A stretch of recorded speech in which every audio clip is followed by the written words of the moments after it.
Hi everyone, I'm Dr. Curtis Cantley from the Department of Electrical and Computer Engineering here at Boise State University, and I'm going to show you my lab, the ENDS lab, Electronic and Neuromorphic Devices and Systems. Come on in.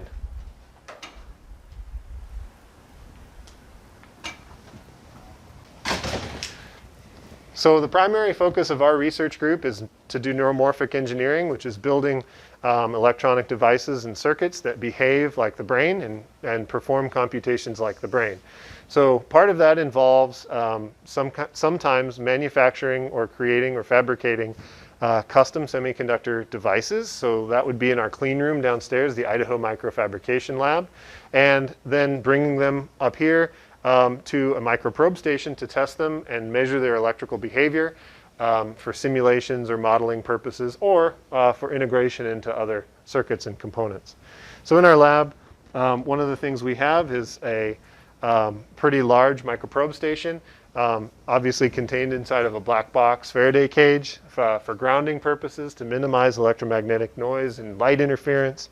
And so we have several wafer microprobes in here and a high-powered microscope to be able to look at your sample, place the probes, and then connect over to our rack of Agilent characterization equipment right over here, which includes your normal semiconductor parameter analyzer as well as oscilloscopes and function generators.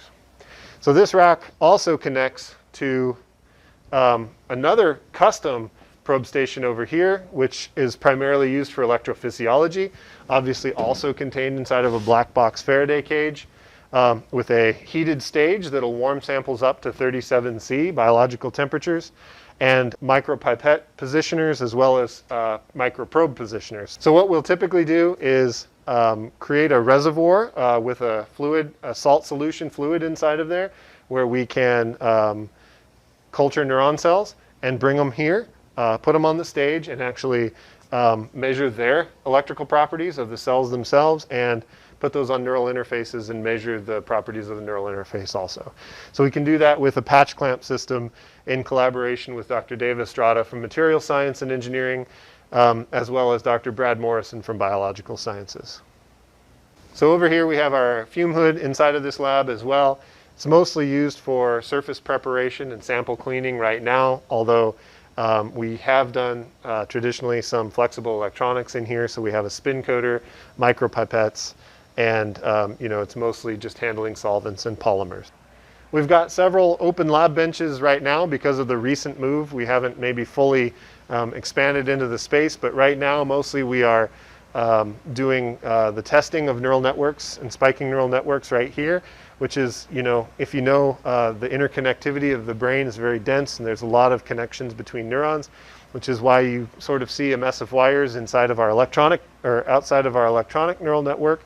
But the way this works is that typically you'll apply signals, measure the outputs of the neurons, and we've got several ways to do that, including traditional function generators and oscilloscopes, but also more specialized equipment like the National Instruments PXI chassis that has a 64-channel arbitrary waveform generator. So we can apply a lot of different realistic signals in real time to our neural network and then measure the outputs and the response of the network.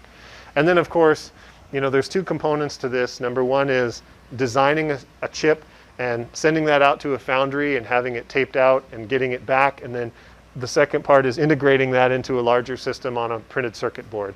And so when we do that and do printed circuit board design, this is a typical soldering station over here where we've got all the surface mount components and through-hole components and jumper wires and header pins and everything necessary to really integrate these different systems together. So as you can see, we've got a lot of room to expand in this lab and a lot of interesting projects going on.